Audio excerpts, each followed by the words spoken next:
Spain کے جنوب میں ایک چھوٹا سا گاؤں تھا جہاں کے لوگ بہت خوش باش تھے۔ بچے اپنے گھروں کے باغات میں درختوں کے سائے تلے کھیلتے تھے۔ ایک چرواہا لڑکا جس کا نام ناصر تھا اپنے والد، والدہ اور دادی کے ساتھ گاؤں کے قریب رہتا تھا۔ ہر صبح وہ اپنی بکریوں کے ریوڑ کو چراگاہ کی تلاش میں پہاڑیوں پر لے جاتا تھا۔ دوپہر میں وہ انہیں واپس گاؤں لے آتا تھا۔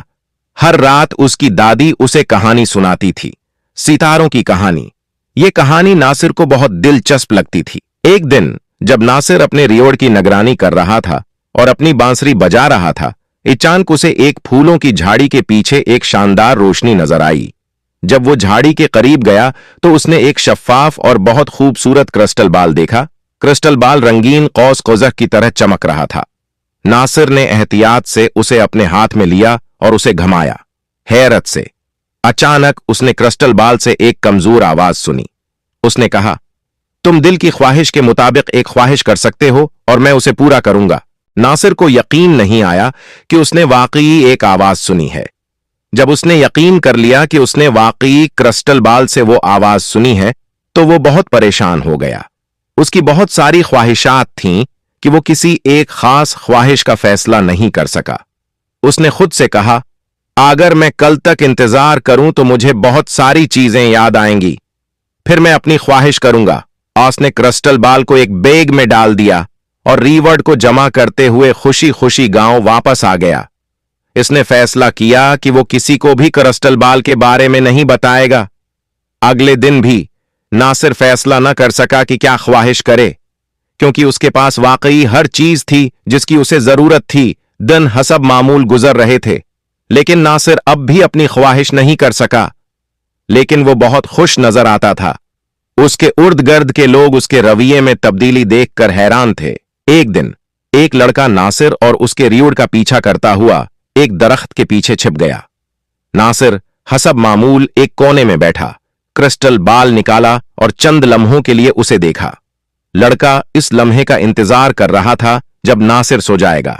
جب ناصر کچھ دیر بعد سو گیا تو لڑکے نے کرسٹل بال لیا اور بھاگ گیا۔ جب وہ گاؤں پہنچا تو اس نے تمام لوگوں کو بلایا اور انہیں کرسٹل بال دکھایا۔ گاؤں کے لوگ اس کرسٹل بال کو اپنے ہاتھوں میں لے کر حیرت سے گھمانے لگے۔ اچانک انہوں نے کرسٹل بال کے اندر سے ایک آواز سنی جس نے کہا، میں تمہاری خواہش پوری کر سکتا ہوں۔ ایک شخص نے بال کو لے کر چیخ کر کہا، مجھے ایک بوری سونا چاہیے۔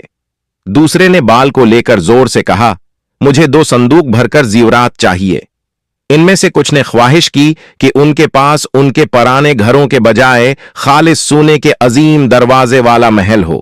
کچھ نے بوریوں میں بھرے زیورات کی خواہش کی۔ ان کی تمام خواہشات پوری ہو گئیں، لیکن پھر بھی گاؤں کے لوگ خوش نہیں تھے۔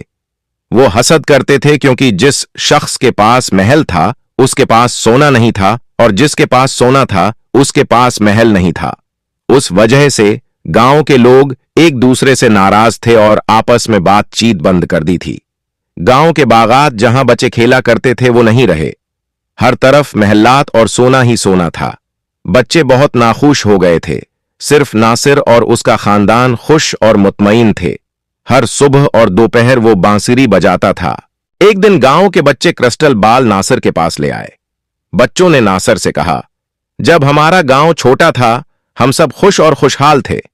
والدین نے بھی بات کی۔ انہوں نے کہا، کسی نہ کسی طرح ہم سب ناخوش ہیں۔ عالیشان محلات اور زیورات ہمیں صرف دکھ دیتے ہیں۔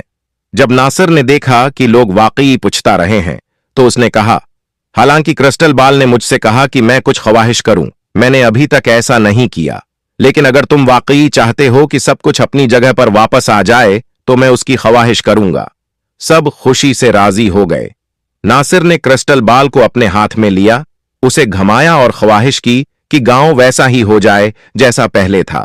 ایک لمحے میں محلات غائب ہو گئے، سبز باغات نمودار ہو گئے اور وہی پرانا درختوں سے بھرا گاؤں وہاں موجود تھا۔ ایک بار پھر لوگ خوشی سے رہنے لگے اور بچے درختوں کے سائے تلے کھیلنے لگے۔ ناصر نے اپنے مطمئن زندگی کو ہر روز جاری رکھا۔ غروب آفتاب کے وقت بانسری بجاتا رہا۔ اس کی میٹھی آواز پورے خوبصورت سرسبز گاؤں میں سنائی دیتی تھی۔ اخلاقی سبق: ہمیں جو کچھ بھی ہے اس پر خوش رہنا چاہیے اور لالچی نہیں ہونا چاہیے۔